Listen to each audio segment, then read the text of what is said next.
سلام یا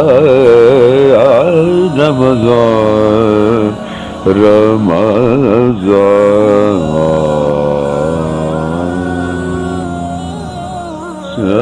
سلام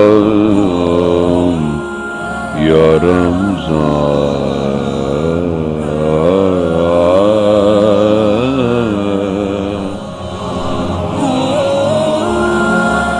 بسم اللہ الرحمن الرحیم قال سبحانہ وتعالی فی کلامہ الحکیم وقولہ الحکیم بسم اللہ الرحمن الرحیم وعہدنا الی ابراہیم واسماعیل ان طہر بیتی للطائفین والعاکفین والرکع والسجود۔ سامعین قدر، ماہ رمضان ہے اور آج 24واں روزہ ہے۔ ایک ایسی عبادت کی طرف آپ لوگوں کے توجہ دلانا ہے جسے اعتکاف کہتے ہیں۔ اعتکاف کا قرآن مجید میں ہمیں سورہ بقرہ میں اس کا ملتا ہے کہ اللہ نے حضرت ابراہیم اور حضرت اسماعیل علیہ السلام سے عہد لیا کہ طاہر بیتی للطائفین والعاکفین، کہ تم میرے گھر کو صاف رکھو طواف کرنے والوں کے لیے اور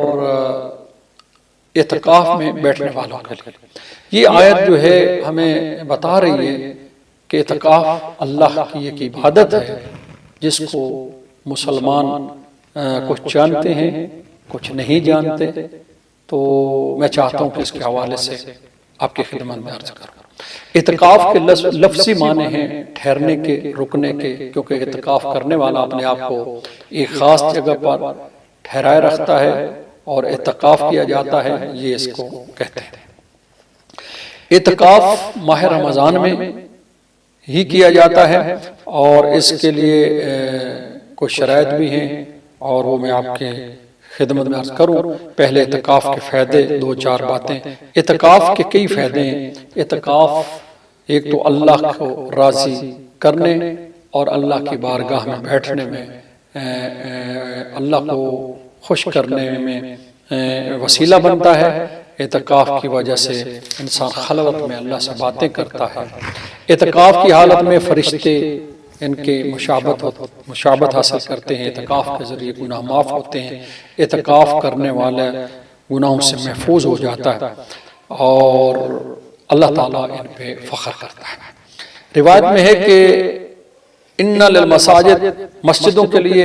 کچھ کیلیں ایسی ہوتی ہیں، اوتاد جنہیں کہا گیا، میخیں، وہ ایسے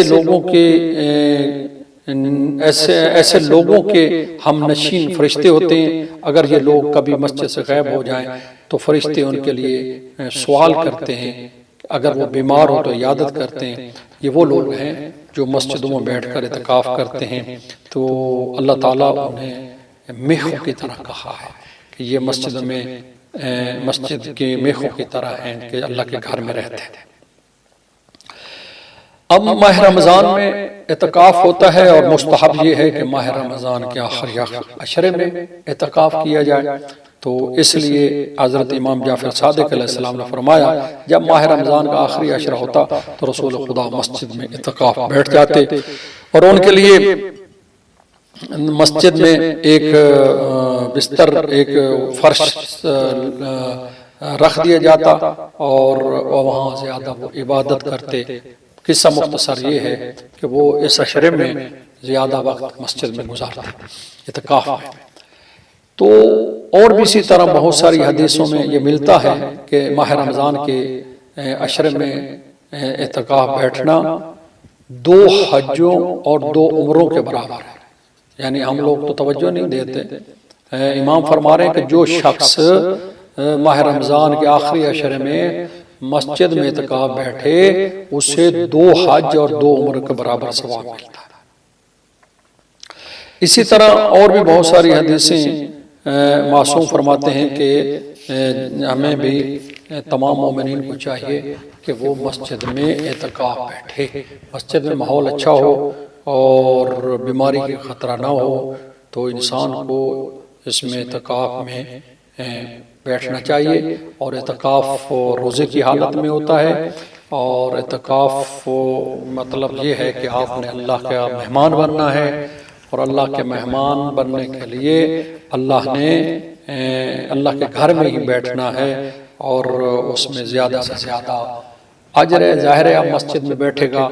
اعتکاف کی نیت کرے گا، اعتکاف بیٹھتا ہوں مسجد میں قربتان اللہ، پھر 3 دن اس میں بیٹھنا ہوتا ہے، اور وہ زیادہ سے زیادہ جو ہے اس میں قرآن پڑھنا ہے، عبادت کرنی ہے، اللہ کا ذکر کرنا ہے، زیادہ سونا مکروہ ہے، باتیں کرنا مکروہ ہے، آپ نے روزہ رکھنا ہے، یا پھر جماعت میں جانا ہے، یا پھر نماز پڑھنی ہے۔ تو زندگی میں کم از کم ہر مومن کو ایک دفعہ اعتکاف ضرور بیٹھنا چاہیے، اور اگر ہر سال اعتکاف بیٹھ سکتا ہے تو اس کے لیے تو بہت اجر و ثواب ہے، لیکن معصومین علیہ السلام فرماتے ہیں کہ کم از کم ایک دفعہ اعتکاف جو ہے وہ ضرور بیٹھے اور اللہ کا مہمان بنے۔ اس سے ہوتا کیا ہے کہ جب اعتکاف کر کے ہٹے گا تو اللہ تعالیٰ اس کے سارے گناہ معاف کر دیتا ہے، اور اس کے لیے بڑا جنت میں مقام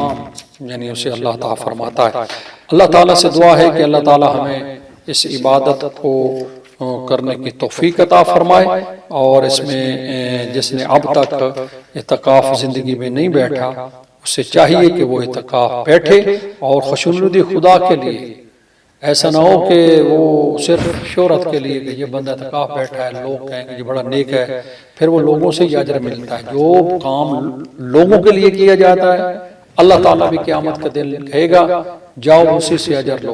اور جو کام اللہ کے لیے کیا جائے گا تو اس کا اجر بھی اللہ دیتا ہے۔ تو اس لیے کہا کہ ہر کام سے پہلے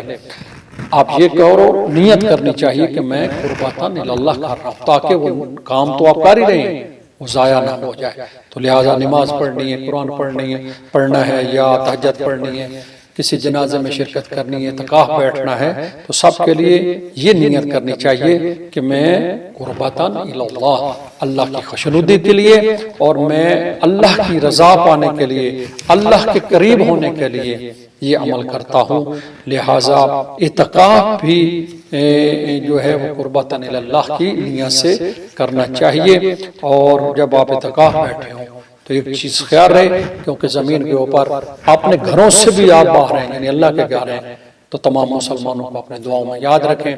تمام مومنین کے لیے دعا کریں، اپنے وطن کے لیے دعا کریں، پاکستان کے لیے دعا کریں۔ اگر آپ اعتکاف بیٹھ رہے ہیں تو خصوصاً یہ جو وبا ہے